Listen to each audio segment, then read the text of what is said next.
sell, otherwise we don't talk. So that was pretty easy, all right? You figured out what he had in assets, you looked at his debt, you put together a tax structure, you gave him his number, and it was the most smooth transition I've ever had in my life, and I don't think that's the norm, but anyway, the point is, he knew what he wanted, he knew what he had to have after taxes and the debt, and he was happy with it. When I say on here, appearance, organization, fleet, etc., that's key, man. I mean, you know, if you have cranes out there that are 3 years old and look like they're 20 years old, or you have 20-year-old cranes that look like they're 3 years old, condition sells, maintenance sells, appearance sells. It shows the pride you have in your business. The buyers recognize that, you're going to get a premium for that. When I say install a performance-based comp plan, we've all gone through, many of us still have, companies where we provide our salespeople, our branch managers, with a base salary and then a year-end bonus based on how we feel on December 24th or something.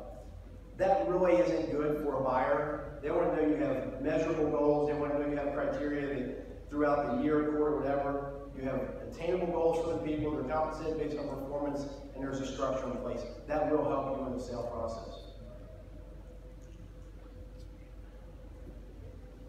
Again, my last 3 slides are going to give you something I think is meaningful based on our experience, but one of the other things that you can do to enhance value beyond EBITDA, we all heard EBITDA. We used to say it's EBITDA, D-U-H, EBITDA, because you know what, we're all in business to rent cranes, make money, do things safely. None of us grew our business based on this thing called EBITDA. You're doing it mostly as a way to grow. You're not even set up, you're doing things for tax reasons, you're capitalizing, you're expensing repairs, not capitalizing repairs. There's a lot of things that we're doing as owners that you don't do preparing for a sale.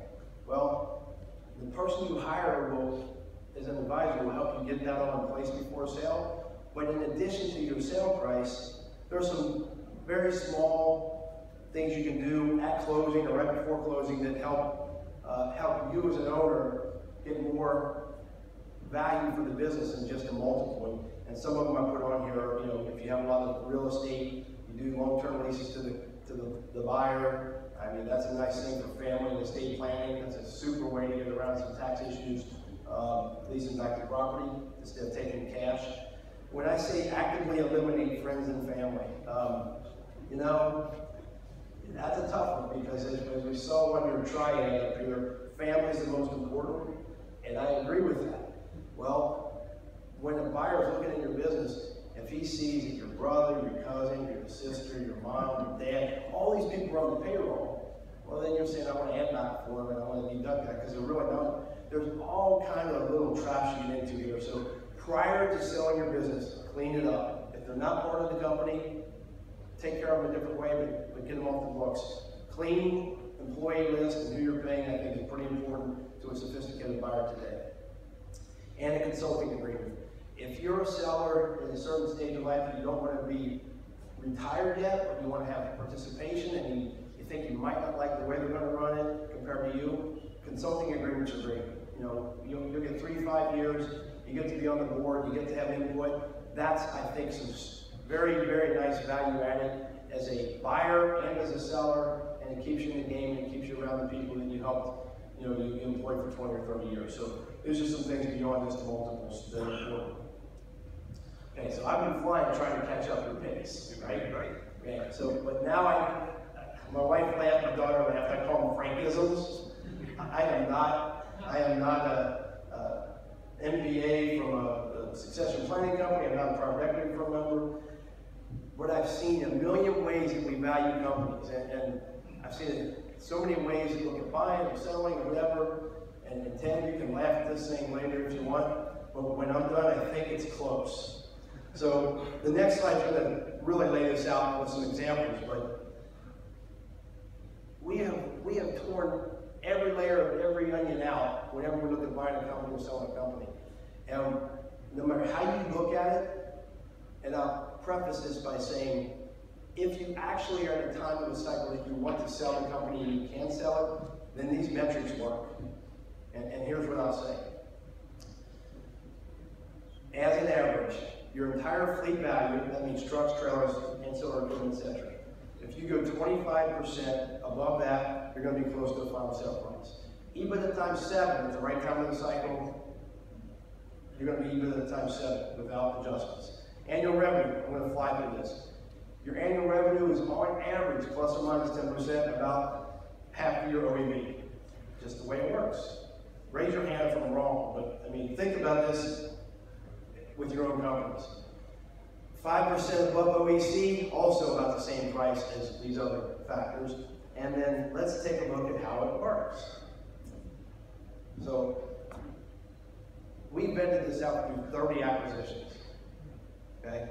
So, this might not pass a Blackstone, BlackRock, Platinum evaluation process through their investment committee, but I tell you it's pretty close. Average company that you look at about 100 cranes.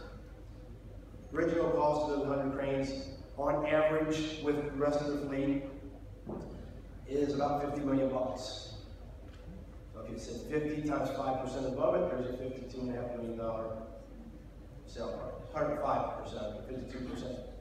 Annual revenue is half of your OEC, 25 million times 2 is 50 million. Annual EBITDA margins are 30% for everybody we look at, plus or minus, depends on where you're at the cycle. So in this case, it's $7.5 million on a $25 million revenue company. Again, times 7, $52.5 million. OLV for the fleet, 25% above OLV here, budget $50 million. So every way you cut this, between $50 and $52.5 million. Ted, how wrong is this? Is it close? Yeah, I think so. Maybe not 100 cranes, maybe 50 cranes. Divide it in half. Do the same formula, right? Do the same formula. So whatever the fleet size is, 100 cranes, right? Ted, that's a big fleet. But I'm telling you that these numbers, in general, come pretty darn close to a sale price. So these PE guys are spending $17 million on a deal we're on right now in fees. All they got to do is look at the slot. I give you 20 bucks. I mean, I'm telling you, they're going to spend $100 million over the next 5 years, and they're going to get the same thing. So anyway, that's my evaluation method, and somebody got to prove me wrong. I think, let me see. Yeah, okay. So, to sell or not to sell? From a family business perspective, it is absolutely the toughest decision you're ever going to make. I'm not pontificating. I worked for my uncle. He sold his business to Maine. Funny story, I digress. Mitt Romney ran for president of the United States. He was at Maine Capital in 1998 when we sold. I was at a fundraiser for Romney last time he ran for president, and I said, hey, I think you might know my family business. He said, which one's that? I told him, he goes, yeah, you guys want help. So, Bain didn't do well there. But the point is, from a family perspective, you got to sell the business, and you got to realize that your kids probably aren't going to take it over to the next level. I know that's very difficult.